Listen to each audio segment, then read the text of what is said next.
explica, desarrolla, yo le pongo sí a la ley, pero desarrolla lo que es la ley de urgente consideración, votada en este periodo de gobierno, y que hay un recurso ahí que están juntando firmas para derogarlo, o parte de los artículos. Doctor Gustavo Grassi, buenos días. Buenos días, Pedro, ¿cómo estás? Bueno, sí, la audición pasada en realidad hablamos un poco de todo genéricamente, y nos comprometimos a que hoy vamos a desarrollar con los tiempos desde la radio, por supuesto, brevemente, y con el vocabulario más común posible para que el ciudadano pueda entender y comparar. Y vamos a analizar, como decía brevemente, el artículo 1 de esta ley, que es el concepto de legítima defensa, es decir, el concepto de legítima defensa ya instaurado en el Código Penal. Y bueno, y que hoy desde mi punto de vista se pretende decir o imponer de que las modificaciones que le introdujo la LUC a la ley de legítima defensa es poco menos que un gatillo fácil, cuestión que ya también en la primera audición decíamos que no. Decía, llegarle a la gente del sentido más práctico y común posible. La legítima defensa ya instaurada en el Código Penal tiene tres conceptos básicos.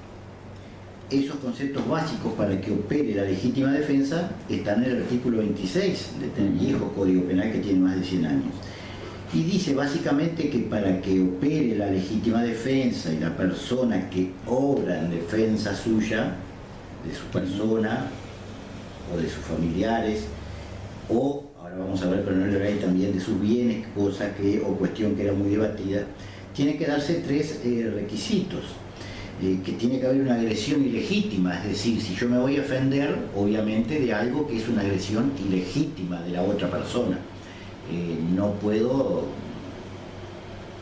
nunca pretender que la legítima defensa me ampare en un delito en el cual la otra persona no está incurriendo en otro delito, porque la agresión ilegítima es eso, que entran a robarme, que entran a asaltarme. El otro requisito establecido en el Código Penal es la famosa necesidad racional del medio empleado para repeler e impedir el daño. Todo esto de que si el otro me ataca con un cuchillo, digo en el lenguaje común y vulgar, yo no le puedo pegar un tiro. En realidad eso está establecido en el Código Penal, que debe haber un medio racional.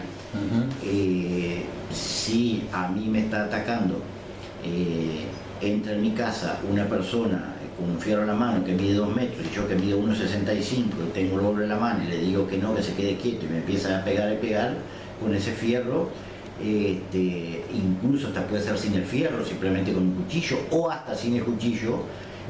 Yo obviamente al no cesar en su agresión a esa persona puedo con el arma defenderme y herirlo, que no tiene por qué ser siempre la muerte. Eso básicamente es la necesidad racional. Si entra un niño de 12 años a robarme, yo de 50 años no voy a, como si vulgarmente, trataré de sacarle las patadas y no pegarle un tiro. Digo estos ejemplos que pueden parecer muy vulgares y gráficos para ilustrar bien. Y después nos falta, el otro requisito es la falta de provocación del que se defiende. Yo no puedo, si alguien está fuera del portón de mi casa, o si no tengo portón, está allí en la puerta, empezar a provocarlo y a provocarlo justamente, valga la reiteración, para provocar su reacción y luego yo agredirlo. Estos tres requisitos, y esto es lo importante de destacar, se mantienen en la modificación del artículo 1 de la ley de urgente consideración. No se cambian para nada. Esos tres requisitos siempre van a estar. Lo otro que también está en el Código Penal del viejo y está aquí, es que también el manido tema de que tratándose de, o que más bien se entenderá que concurren estas tres circunstancias cuando aquel que defienda la entrada de su casa o de su independencia o de violencia contra un individuo extraño a ellos. Eso también está. Es decir, que básicamente eso no se modifica. ¿Y por qué es importante decir esto que no se modifica? Porque esto ya estaba, repito, en el Código Penal, está en la nueva ley de urgente consideración, y esto es lo que siempre queda al examen de un juez. ¿Por qué? Aunque uno lo explique y dé ejemplos, estos tres términos, agresión ilegítima, necesidad racional del medio empleado y la falta de provocación, eso queda siempre al examen del juez, en cada caso, en cada circunstancia, en concreto, y ante cada evento de alguno que aduce la legítima defensa, el juez tendrá que examinar si esos elementos existen o no, que a veces es una situación muy compleja, demasiado compleja, porque se trata de una cuestión de prueba y generalmente, obviamente, salvo que haya una cámara en la casa, el juez sabente cuenta con la declaración de ambos, o si el agresor falleció, cuenta con la declaración solo del que le impuso la muerte. Ahora bien, repito, no puede haber nunca gatillo fácil cuando el juez es en definitiva el que debe examinar siempre, en cada caso. Lo hacía en la ley vigente del Código Penal y lo hace en la ley de urgente consideración, estas tres circunstancias que son imprescindibles para que exista la legítima defensa. ¿Cuál fue la modificación que se introdujo en este capítulo 1 y en el primer artículo de la ley de urgente consideración? El programa pasado también sucintamente hablamos de que había mucha discusión en la doctrina y en la jurisprudencia en cuanto a si la legítima defensa solo operaba cuando yo estoy defendiendo mi vida o la de un pariente en la línea colateral hasta el segundo grado, del cónyuge, el concubino, los padres o los hijos adoptivos, en definitiva de familiares muy cercanos, o si también la legítima defensa operaba cuando yo estaba defendiendo un derecho patrimonial, es decir, defiendo que no me roben el auto, defiendo que no me roben el auto. Me dijo, si entra uno a mi casa, yo defiendo a mi familia, él es el que no se defiende. No, por supuesto. El otro tan manido tema que en definitiva quienes dicen que esto es un gatillo fácil, que es un retroceso, que en realidad estamos priorizando los bienes, la propiedad y no la vida, yo, desde mi punto de vista, es un concepto absolutamente equivocado, porque vaya que la vida tiene su valor, por supuesto que es el derecho elemental, es naturaleza el derecho humano más fuerte, pero no debemos olvidar que el derecho a la propiedad también está consagrado en la Constitución y tiene el mismo rango constitucional que el derecho a la vida. Es cierto que de alguna manera se debe priorizar el derecho a la vida, pero también es cierto que si entra una persona, yo dejé el auto en el garaje con la llave y entra una persona, yo salgo y veo que se está llevando el auto y le digo no te lleve el auto, no te lleve el auto, déjalo, la persona no obedece, no hace caso, en el concepto de quienes defienden la derogación de este artículo 1 de la LUC, aparentemente tengo que priorizar y dejarlo, mirar lo que se me lleve el auto, o lo que fuere, ¿no? Ponemos el auto como un ejemplo que vemos, por ejemplo, en la televisión argentina muy seguido, ¿no? Que abren portonas, que tenga seguridad y se llevan el auto. Tengo que dejarlo y mirar lo que se lleve el auto y no puedo defender esa propiedad mía que es el auto. Entonces, lo que esta ley introduce fundamentalmente es que esa vieja discusión que había de cuanto a si la defensa de los derechos patrimoniales constituían o no la legítima defensa, lo deja muy claro en el sentido de que establece que la defensa, cuando sea ejercida respecto de cualquier derecho de contenido patrimonial, la racionalidad, es decir, esa racionalidad entre el medio empleado deberá ser con prescindencia de que haya existido no una agresión física, es decir, la persona me está robando el auto y yo lo estoy mirando y le digo no te lo lleve, no te lo lleve, y en definitiva el hombre se lleva el auto igual, no importa si existió o no una agresión hacia la persona física, igual puedo defender mi propiedad. Ahora, ¿cómo la puedo defender? Bueno, aquí entramos en toda la discusión. ¿Le puedo pegar un tiro porque se va con el auto? Obviamente, y seguramente no le voy a tirar un tiro para matarlo, aunque muchas veces en esas circunstancias es muy difícil evaluar. Aquí vienen todas las cuestiones del estado de alteración emocional de la persona que está sufriendo la agresión. Pero lo concreto es que la modificación de la LUC es que expresamente dice que la defensa de los derechos patrimoniales queda contenida y que además no es necesario que haya una agresión a la persona para deducir legítima defensa cuando me están robando. Pero reitero, eso no quita de que el juez debe examinar los otros tres elementos que ya existían antes, la agresión legítima, la necesidad racional del medio, y hago hincapié en esto. Ahí entramos en un terreno muy ambiguo y de discrecionalidad amplia del juez, pero discrecionalidad en cuanto a la prueba que tenga. Este ejemplo del auto, de que se está llevando el auto, ¿qué hago? ¿Le pego un tiro, le tiro las piernas? ¿A dónde le tiro? ¿Cómo me defiendo? O mientras se está llevando el auto llamo al 911 y espero que nos llegue el 911. Y si no llega salgo a perseguirlo, ya no lo puedo perseguir, porque esto es dentro de mi casa. La legítima defensa, después que se va a la calle, ya no es legítima defensa. Entonces digo, entramos en una zona muy ambigua donde nuevamente, siempre en la vigencia del Código Penal y en la vigencia de la luz, el juez es el que debe apreciar esto. Creo que con esto queda claro que no es un gatillo fácil y que es realmente muy difícil estar en los zapatos del juez al momento de cuando tiene que juzgar o dilucidar si existió legítima defensa o no. Hay 1000 ejemplos.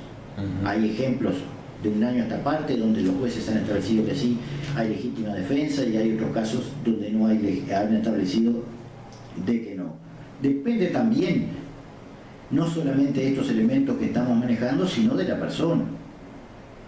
Porque no es lo mismo un anciano de 80 años que lo vengan a agredir 2 personas para llevarse el auto, como yo decía, que venga un muchacho de 15 años a llevarme el auto a mí o a ti, que capaz por nuestra vida social tenemos conocimientos y sabemos de qué manera actuar, porque es muy fácil y lindo hablar así como lo estamos haciendo ahora, pero en el momento el estado emocional de cada uno es bastante disímil y variable, y aunque parezca mentira, también importa la edad, conocimiento que pueda tener una persona de a qué está sujeto o no cuando está ejerciendo la legítima defensa. En definitiva, el juez siempre define esto. Siempre es el juez el que va a definir si existe legítima defensa o no, ya sea legítima defensa para defender la vida o legítima defensa para defender los derechos patrimoniales, mis bienes. Que no es que antes tampoco decir, ahora introducen de que yo puedo matar a uno, como se dice fácilmente, porque me roba el auto, porque me roba la televisión.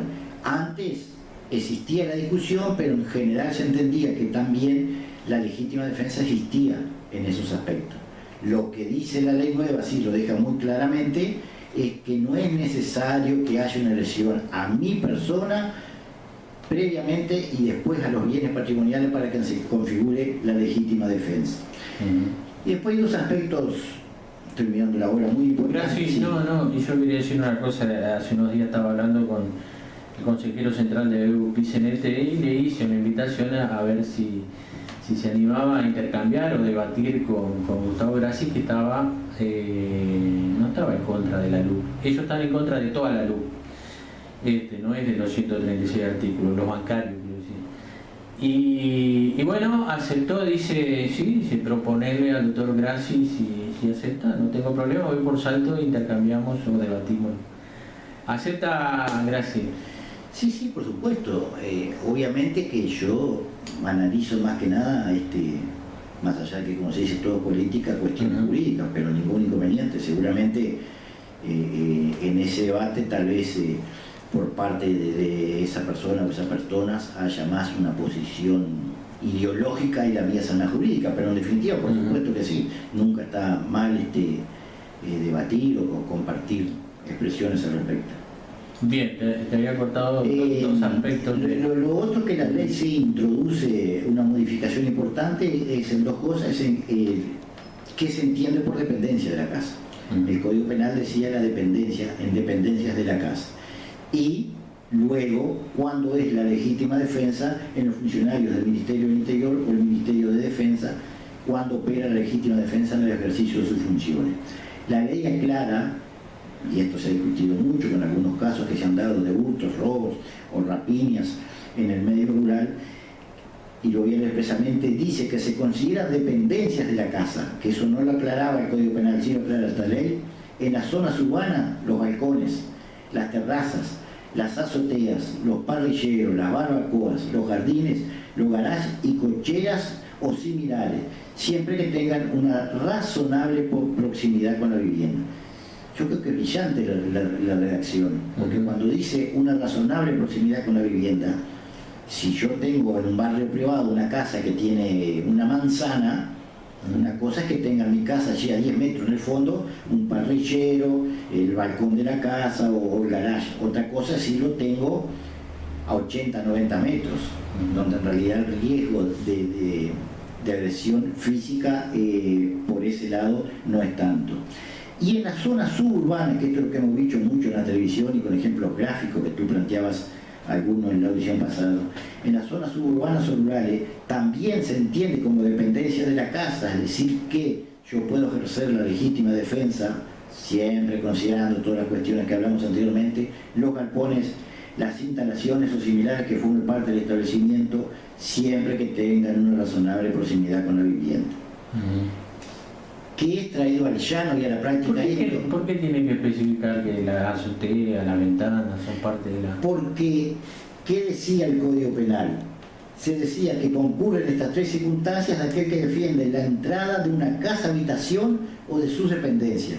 Los tres requisitos que hablábamos, que estaban en el Código Penal y que están aquí nuevamente y que son siempre los que terminan examinando el juez, el Código Penal viejo decía, viejo, no es viejo, pero lo dice hace muchísimos años, que operaba la legítima defensa, que se entiende de que la legítima defensa existe y se considera que existe la agresión ilegítima, la necesidad racional del medio y la falta de provocación cuando defiende la entrada de su casa o su dependencia.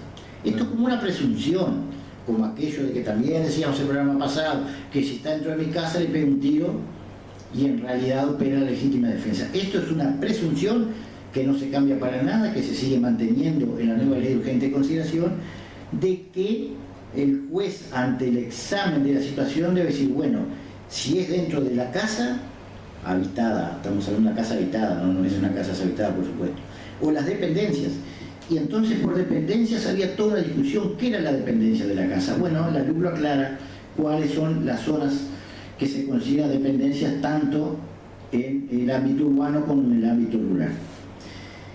Y luego la otra gran modificación es en cuanto a los funcionarios del Ministerio del Interior, el Ministerio de Defensa. Que si bien hay una redacción y una previsión de la LUC que en realidad vino a llenar algún vacío legal, también siempre termina siendo el juez el que va a determinar si hubo legítima defensa o no. Y yo lo recalqué antes y lo recalco ahora, porque en definitiva nunca podemos decir que hay un gatillo fácil o que se está priorizando los derechos patrimoniales a la vida cuando es un juez siempre equivocadamente, acertadamente no, con muchos elementos o con pocos elementos, con mucha prueba o con poca prueba, el que va a determinar si existe o no legítima defensa, tanto en la actividad privada como los funcionarios del Ministerio del Interior y del Ministerio de Defensa. ¿Y qué dice este artículo?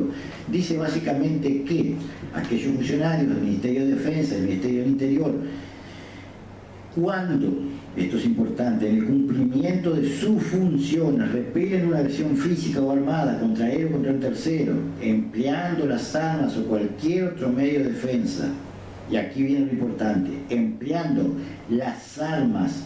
Vimos en televisión hace cuestión de 15 20 días o un mes un policía en Montevideo, lo recordarán, cuando encañonándolo, por eso gráficamente le decía que, y el otro creo que era con un machete, que se quedara quieto, sí. Incluso el otro tuvo algunas actitudes agresivas, el policía medio se separó hasta que en definitiva se le va encima y le pega el tiro y lo mata, ¿no? Todos recordarán. Sí. ¿Y por qué pongo este ejemplo? Porque dice que puede emplear las armas o cualquier otro medio de defensa en forma racional, proporcional y progresiva. Ese ejemplo, si todos lo vieron en televisión, el policía lo estaba encañonando, por decirlo, lo estaba apuntando, intimidándolo a que se quedara quieto. La persona se movía para allá para acá, tiraba machetazos al aire, hasta que llega un momento, que todos lo vimos en televisión, va directamente hacia el policía a agredirlo con el machete y allí el policía le dispara. Eso es la racionalidad, la proporcionalidad y la progresividad. No es que el policía vaya y porque el otro está con machete en la mano a 5 metros le pegue un tiro. Si el otro no lo atacó, seguramente cualquier juez va a entender que no existen esos tres elementos.